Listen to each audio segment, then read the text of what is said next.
Start the video. Guys, fundamental rights को आज हम पूरा ब्रीफली डिस्कस करेंगे। एंड जैसे कि देख रहे हैं आप स्क्रीन पे, फंडामेंटल राइट्स यानी part 3 of Indian constitution. Fundamental rights जो है वो इंडियन कॉन्स्टिट्यूशन के पार्ट 3 में है। देख पा रहे हैं आप, पार्ट 3 में है। फंडामेंटल राइट्स जो है इंडियन कॉन्स्टिट्यूशन के पार्ट 3 में है। एंड आर्टिकल जो है आर्टिकल 12 to 35, आर्टिकल 12 से लेकर 35 तक फंडामेंटल राइट्स हैं। मेंशन जो फंडामेंटल राइट्स को इंडियन कॉन्स्टिट्यूशन में मेंशन किया गया है तो वो आर्टिकल 12 to 35 तक। That is clear. So first है राइट टू इक्वलिटी, ये तो हमने बता ही दिया आपको। तो चलिए एक एक करके आप देखते हैं, एक बार हम पढ़ लेते हैं। Right to equality, right to freedom, right against exploitation, right to freedom of religion and cultural and educational right and right to constitutional remedies. ये 6 क्या क्या हैं इसको हम थोड़ा डिस्कस कर लेते हैं। तो चलिए देखते हैं। First, right to equality. Right to equality जो है ये आर्टिकल 14 से आर्टिकल 18 तक है। आर्टिकल 14 टू आर्टिकल 18 जो है वो राइट टू इक्वलिटी को, राइट टू इक्वलिटी के अंदर जितने भी हैं, जो भी हैं वो मेंशन है कितने आर्टिकल तक, यानी आर्टिकल 14 से लेकर आर्टिकल 18 तक मेंशन है राइट टू इक्वलिटी। तो पढ़ लेते हैं थोड़ा सा इसको। Right to equality prohibits the inequality on the basis of caste, religion, place of birth, race and gender. It ensures equal right for all citizens. Article यानी राइट टू इक्वलिटी कहता है, मतलब राइट टू इक्वलिटी जो mention है article 14 to 18 तक, ये कहता है कि right to equality prohibits the inequality on the basis of caste, यानी caste, religion, place of birth, यानी कौन सा पीपल जो है कौन कास्ट से बिलोंग करता है, कहाँ जन्म हुआ, इसमें कोई भेदभाव नहीं होना चाहिए। ये कोई मैटर नहीं करता, यानी सभी में बराबरी होना चाहिए उनका, चाहे वो कोई सा भी कास्ट का हो, उसको सब चीज़ का हक होना चाहिए बराबर। जैसे एक अपर कास्ट का लोग करता है, जो काम कर सकता है वो है कि लोअर कास्ट का भी उसको अधिकार होना चाहिए करने का। तो राइट टू इक्वलिटी में यही बताया गया कि हर चीज़ में बराबरी होना चाहिए। कोई नहीं ये कि मतलब अमीर घर का कोई वहाँ पढ़ता है तो हम नहीं जा सकते हैं, ऐसी कोई बात नहीं होनी चाहिए। तो राइट टू इक्वलिटी जो कि आर्टिकल 14 टू आर्टिकल 18 तक डिस्कस किया गया है, यानी मेंशन है उसमें। कोई भी कहीं भी रह सकता है, इंडिया का सिटीजन है, कहीं भी जाके रह सकता है वो। तो चलिए नेक्स्ट देखते हैं। फर्स्ट हमने देख लिया राइट टू इक्वलिटी, यानी इक्वलिटी यानी भेदभाव नहीं होना चाहिए, सब समान होना चाहिए। नेक्स्ट देख लेते हैं। तो नेक्स्ट है हमारा राइट टू फ्रीडम। थोड़ा जूम कम कर देते हैं।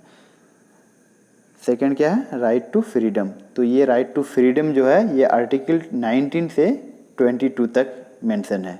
हमारे इंडियन कॉन्स्टिट्यूशन का आर्टिकल 19 से लेकर 22 तक जो आर्टिकल्स हैं इसमें राइट टू फ्रीडम को मेंशन किया गया है। तो क्या है ये, पढ़ लेते हैं थोड़ा। These rights are freedom of speech, freedom of expression, freedom of movement throughout the territory of our country, freedom to practice any profession, freedom to reside in any part of the country. However, these rights have their own restrictions. Guys इसमें कहता है कि right to freedom, आपको आज़ादी होनी चाहिए हर चीज़ की। कोई भी चाहे कोई भी धर्म को मान रहे उसको उसकी आज़ादी होना चाहिए। कोई भी हम जो काम कर रहे हैं, प्रोफेशन हमारा जो है, जो हम अपनी चॉइस के कर सकते हैं, लीगल सैंक्शन के बेस पे लीगल हो वो हम कर सकते हैं। कोई रिस्ट्रिक्शन उसमें नहीं आनी चाहिए। सरकार को मतलब कोई दबाव नहीं पड़ना चाहिए कि आपको यही करना है। राइट टू फ्रीडम के अंदर यानी आर्टिकल 19 से लेकर 22 तक ये मेंशन है सारी चीज़ें। इंडिया का कहीं भी हम रह सकते हैं, कहीं भी मकान, कहीं भी अपार्टमेंट लेके हम रह सकते हैं, कोई इसमें रिस्ट्रिक्शन नहीं है, कहीं भी आप रह सकते हैं। जैसे खुद आर्टिकल हमारा यानी राइट टू फ्रीडम हमारा हमको कहता है कि आप कहीं भी आप आज़ाद हैं। 1947 को हमारा देश आज़ाद हो चुका, तब से हम आज़ाद हैं। हम इंडिया में कुछ भी अपनी मर्ज़ी से कर सकते हैं, कोई हम पे दबाव नहीं कर सकता है, बस लीगल सेक्शन पे बेस्ड होना चाहिए। फ्रीडम ऑफ एक्सप्रेशन, आप कुछ भी कर रहे हो, कोई कहीं पे कुछ उसको एक्सप्रेस करने का आपको अधिकार है। And freedom of movement throughout the territory of our country. Movement जैसे कोई सरकार ही कोई गलत स्टेप उठा लिया या कोई कहीं पे कुछ गलत हुआ तो उसके विरोध में हमें मूवमेंट करने का अधिकार है, हम कर सकते हैं। हमें कोई रोक नहीं, जो रोकता है तो उल्लंघन करेगा। यानी हम हर सेक्शन पे राइट टू फ्रीडम यानी आर्टिकल 19 से 22 के बेस पे हम मूवमेंट कर सकते हैं। यानी फ्रीडम को बताता है ये, यानी कि हमें हर चीज़ की फ्रीडम है। नेक्स्ट देख लेते हैं 3 में क्या है। थर्ड राइट कहता है right against exploitation. Third number rights क्या, फंडामेंटल राइट इन थर्ड क्या है, राइट अगेंस्ट एक्सप्लॉयटेशन। इसमें क्या है, यानी ये जो है आर्टिकल 23 एंड 24 में मेंशन है, राइट अगेंस्ट एक्सप्लॉयटेशन। एक्सप्लॉयटेशन बोले तो किसी का शोषण नहीं होना चाहिए। जैसे हम जैसे थोड़ा पढ़ लेते हैं पहले। Right against exploitation condemns human trafficking, child labour, forced labour, making it an offence punishable by law. Guys इसमें क्या है कि जैसे अब एक्सप्लॉयटेशन नहीं होना चाहिए, शोषण नहीं होना चाहिए। किसी का छोटे तबके के लोग को हम ज़बरदस्ती काम करवा रहे हैं, उसको छोटे नीच के काम, कचरा साफ, ये वो, वही फोर्स लगा के करवा रहे हैं। चाइल्ड लेबर यानी खूब छोटे छोटे बच्चे को हम बहुत सारे चीज़ में रेस्ट्रिक्टेड है, आप नहीं लगा सकते काम में। जैसे माइनिंग वाला सिस्टम हो गया, माइनिंग पे आप बच्चों को नहीं लगा सकते। माइनिंग बोले तो पहाड़ों के नीचे जो खाद काम वो लोग सब कारखाना होता है, वो मतलब माइनिंग जो होती है नीचे ज़मीन के नीचे से खोद करके निकाला जाता है, वो सब चीज़ों में आप बच्चों को नहीं लगा सकते हैं। काफ़ी कहीं कहीं है चांस आप बच्चे को काम में लगा सकते हैं, काफ़ी इनोसेंट काम के लिए, तो छोटे छोटे काम वहाँ पे बच्चे कर सकते हैं। बाकी औरतों से आप ज़बरदस्ती नहीं कर सकते हैं, उनको जो सो काम नहीं दे सकते हैं। ये राइट अगेंस्ट एक्सप्लॉयटेशन में आता है, जो कि आर्टिकल 23 से लेकर 24 में मेंशन है। गाइस ये सब आपको पता होना चाहिए, हम सभी जितने भी स्टूडेंट्स हैं सबको जानना काफ़ी ज़रूरी है। तो मैंने आज फंडामेंटल राइट्स को लेकर वीडियो बनाया है इसलिए। सो गाइस आई थिंक ये क्लियर हो गया होगा। तो नेक्स्ट देख लेते हैं। नेक्स्ट राइट क्या है, right to freedom of religion. Right to freedom of religion, fundamental rights 4 है, right to freedom of religion, और ये मेंशन है हमारा आर्टिकल 25 से लेकर 28 तक। राइट टू फ्रीडम, फ्रीडम का जो राइट है हमें, right to freedom of religion, freedom religion यानी हमारा जो डेमोक्रेसी है, यहाँ की सेकुलर कंट्री है इंडिया, एक पूरा वर्ल्ड में सेकुलर के नाम से जाना जाता है। सबसे ज़्यादा सेकुलरिटी जो है वो इंडिया में ही है। लेकिन तो ये मेंशन है किसमें, आर्टिकल 25 से लेकर 28 तक। तो चलो पढ़ लेते हैं थोड़ा क्या बताता है ये। It guarantees religious freedom and ensures secular states in India.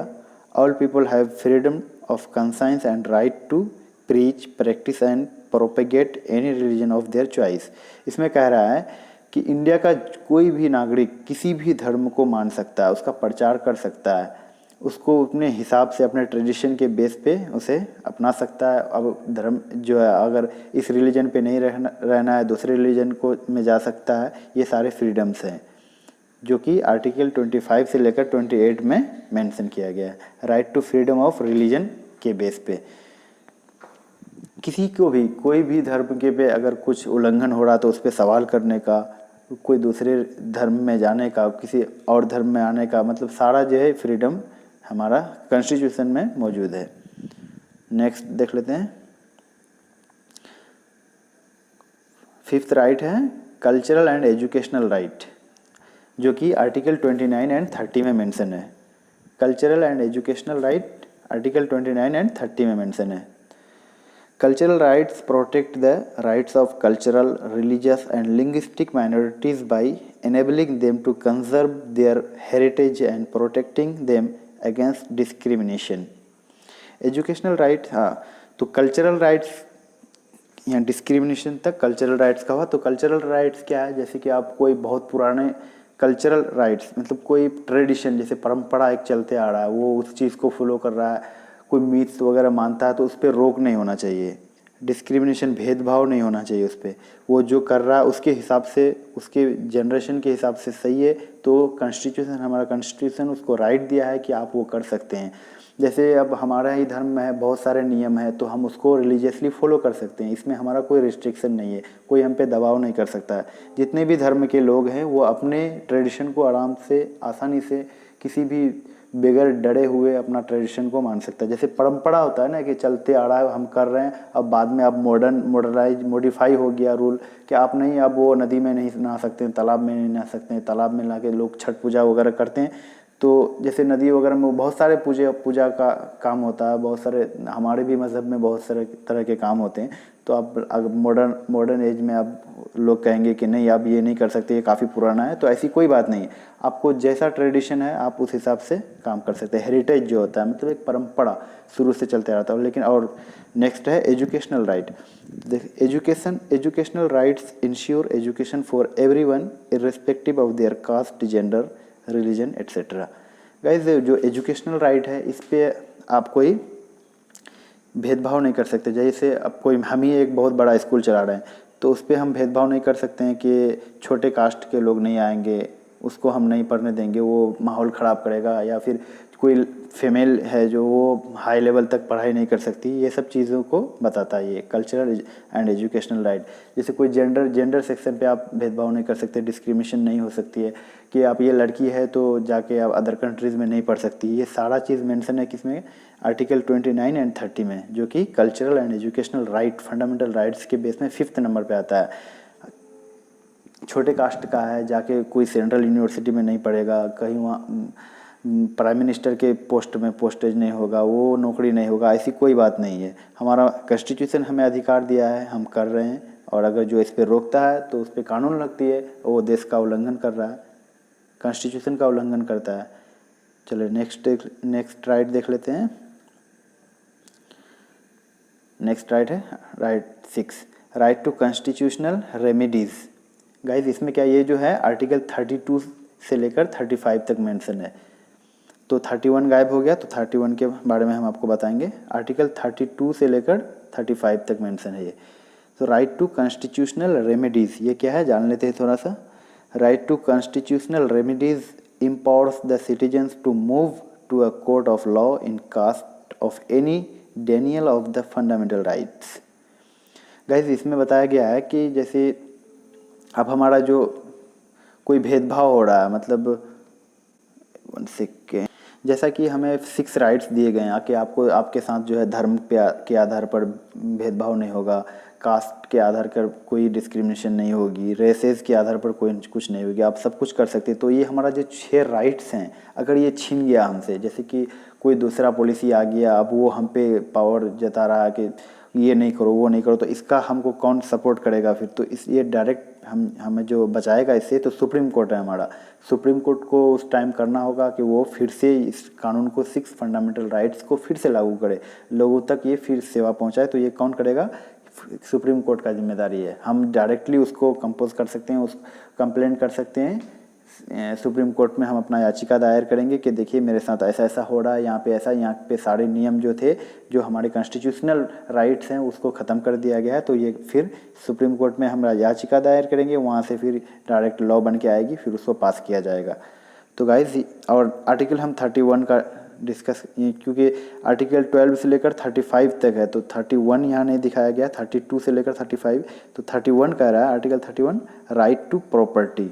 Article जो कि पहले 6 फंडामेंटल राइट्स नहीं थे, पहले 7 फंडामेंटल राइट्स थे, उसमें से राइट टू प्रॉपर्टी को निकाल दिया गया है, क्योंकि ये अपने आप पे एक ये है, अलग है ये थोड़ा, कोई भी प्रॉपर्टी कितना बना सकता है, तो इसलिए इसको इसमें नहीं मेंशन किया।